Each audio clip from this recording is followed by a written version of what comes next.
New update. Full evidence recovered in Yu Menglong's phone. The wind had not yet settled over the silence Yu Menglong left behind. The air still trembled with whispers of his final testament, the letter that broke millions of hearts and stitched 1,000 souls together. Yet just as the world began to heal, a new storm rose from the ashes of his memory, one that no one saw coming. For hidden deep within the drawer of his desk, beneath the papers and the pen that wrote his farewell, something had waited patiently to be found. His phone. Untouched. Locked. Silent, but alive with truth. When the device was discovered, the room fell into a kind of sacred stillness. It wasn't just an object. It was the last pulse of a man whose voice had vanished. Reporters surrounded the gates, fans held their breath, and even the walls of his home seemed to hum with the weight of what it might contain. No one dared to guess. No one dared to hope. But when the screen finally lit up for the first time in weeks, the world changed all over again. The phone revealed a hidden folder, unnamed, unshared, unseen. Inside it were dozens of recordings, each one stamped with a time from his final days.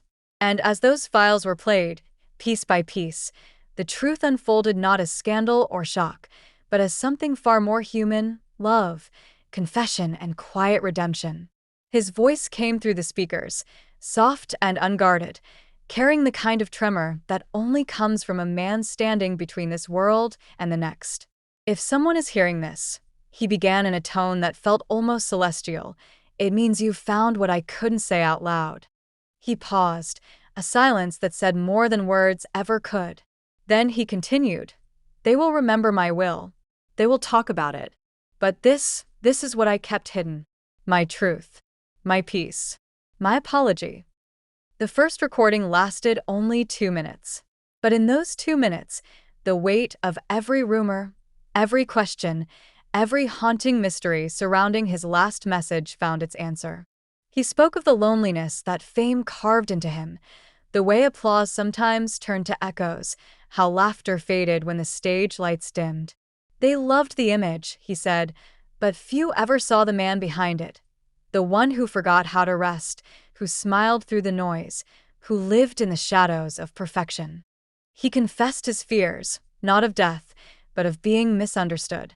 He said he didn't want pity, only to be remembered with softness. "If you think of me," he whispered, "think of spring mornings, not winter nights. I want to live in warmth, not sorrow." The next recording began automatically. The sound of rain filled the background, gentle, rhythmic, as if nature itself accompanied him in that final confession. "I left a line in my will," he said. "To the one who knows this is for them. I need to explain." And the world froze. For weeks, that single sentence from his testament had ignited endless speculation. Who was the one? A lover? A friend? A secret? But as the recording continued, the mystery turned into something far deeper. It wasn't one person, Yu Menglong revealed. It was everyone who ever reminded me I was human.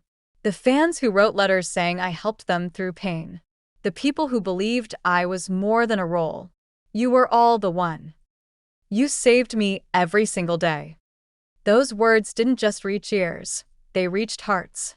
The millions who once mourned him now felt seen, united by the truth that they had, unknowingly, been his final comfort. Yet the recordings didn't stop there. One file, marked only with a star, was different. Longer. Clearer. The voice in it was steady, almost too calm. "If I could speak to one person right now," he said, "it would be the friend who never left." He didn't name anyone, but there was a tone, a warmth, that hinted at a bond forged in silence and understanding.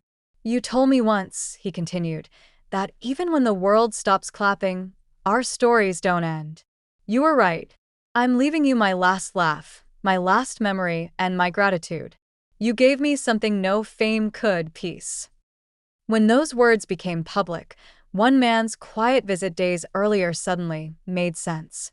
Wang Yiba, the friend who had stood alone at his memorial, whispering, "Rest easy, brother," was the friend Yu Menglong had spoken of. Their connection, long speculated, was no longer just rumor or fiction. It was real, a friendship built on sincerity, mutual respect, and unspoken care. The phone continued to reveal small fragments, photographs, videos of him rehearsing, laughing with his team, leaving soft voice notes filled with poetry. But one file stood above the rest. It was titled Final Sunrise. In that video, recorded the morning before his passing, Menglong stood by the window, light falling across his face. His eyes were calm, not the calm of surrender, but of acceptance. "If this is my last sunrise," he said, "then let it rise beautifully. I don't want darkness to win. I don't want my story to be about ending, but about gratitude. For the love, for the lessons, for the chance to feel everything." He smiled, faintly, peacefully. Then he turned the camera toward the sky, where the sun began to climb. "See that," he whispered. "That's how I want to be remembered, as light returning after night."